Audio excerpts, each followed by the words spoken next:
दोस्तों, ये 1917 की बात है।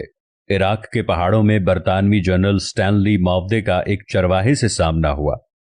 जनरल चरवाहे की तरफ मुतवज्जे हुए और अपने मुतरजम से कहा, इनसे कह दो कि जनरल तुम्हें 1 पाउंड देगा, बदले में तुम्हें अपने कुत्ते को ज़िबा करना होगा।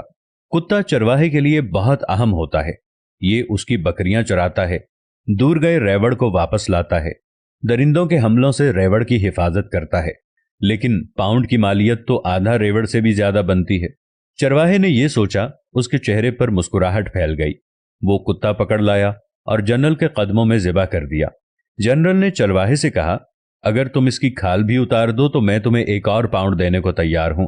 चरवाहे ने खुशी खुशी कुत्ते की खाल भी उतार दी। जनरल ने कहा, मैं मजीद 1 और पाउंड देने के लिए तैयार हूं, अगर तुम इसकी बोटियां भी बना दो। चरवाहे ने फौरी तौर पर यह ऑफर भी कबूल कर ली। जनरल चरवाहे को 3 पाउंड देकर चलता बना। जनरल चंद कदम आगे गया था कि उसे पीछे से चरवाहे की आवाज सुनाई दी। वो पीछे पीछे आ रहा था और कह रहा था, जनरल, अगर मैं कुत्ते का गोश्त खा लूं, आप मुझे 1 और पाउंड देंगे? जनरल ने इनकार में सर हिला दिया और बोला, मैं सिर्फ तुम्हारी नफ्सियात और औकात देखना चाहता था। तुमने सिर्फ 3 पाउंड के लिए अपने मुहाफिज और दोस्त को ज़िबा कर दिया, इसकी खाल उतार दी, इसके टुकड़े किए, और चौथे पाउंड के लिए इसे खाने के लिए भी तैयार हो। और यही चीज मुझे नहीं चाहिए। फिर जनरल अपने साथियों से मुखातिब हुआ और कहने लगा, इस कौम के लोगों की सोचें ये हैं, लिहाजा तुम्हें इनसे खौफजदा होने की जरूरत नहीं है। आज यही हाल मुस्लिम मुल्कों और मुआशरों का है। अपनी छोटी सी मसलहत और जरूरत के लिए अपनी सबसे कीमती और अहम चीज का सौदा कर देते हैं। और ये वो हथियार है जिसे हर इस्तेमार, हर काबिज, हर शातिर दुश्मन हमारे खिलाफ इस्तेमाल करता रहा है।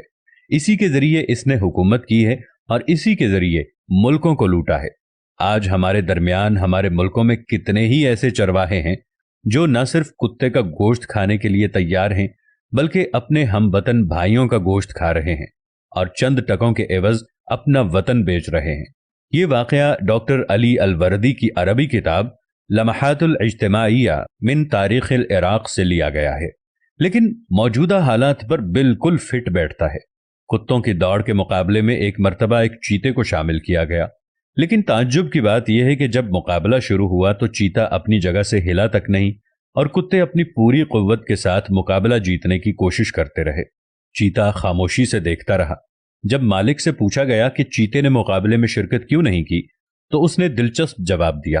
कहने लगा, कभी कभी खुद को बेहतरीन साबित करना दरअसल अपनी ही तौहीन होती है। हर जगह खुद को साबित करने की जरूरत नहीं होती। बाज लोगों के सामने खामोश रहना ही बेहतरीन जवाब होता है। कुत्तों के साथ कुत्ते दौड़ते हैं, शेर और चीते नहीं। इसलिए हमें अगर खुद पर यकीन हो कि हम बेहतरीन हैं, तो इसके लिए जरूरी नहीं कि हम खुद को साबित करने के लिए कुत्तों के साथ मुकाबला कर लें, बल्कि चुप रह लें। इसलिए हम हर बात का जवाब नहीं देते। कुत्ते समझते हैं हमें मुकाबला करना नहीं आता। इस वाकये की दुम यह है कि हमेशा चीते वाली सोच रखें, वरना कुत्ते हमेशा परेशान करते रहेंगे।